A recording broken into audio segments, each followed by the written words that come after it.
Si Andy Auto, Andy Auto YouTube channel. Nandito pa si Gabriel Go. Yun, so basically kasi meron kami natanggap na complaint no, as regard dito sa Masangkay, especially dito sa may area ng Metropolitan Hospital. So nag-coordinate kami sa barangay. So with all the protocols and the processes ginawa po namin before we started this operation. So apparently may mga sasakyan na to dito na wala pong issued parking ticket, because ang nga po dito, ang ordinance dito, there is a parking ticket or there's a parking fee being charged. So ngayon yung mga walang parking ticket, apparently sila yung mga nato.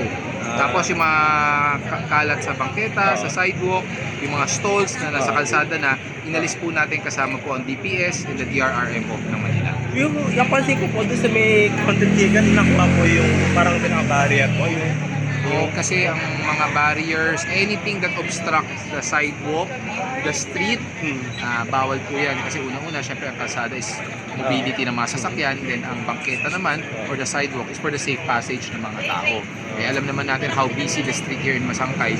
So what we want to do lang naman is ma-ensure na safe yung mga tao dito na naglalakad, lalo na yung mga bata. Dahil this is a vicinity of different schools. So that's why as early as now, natanggap namin yung complaint.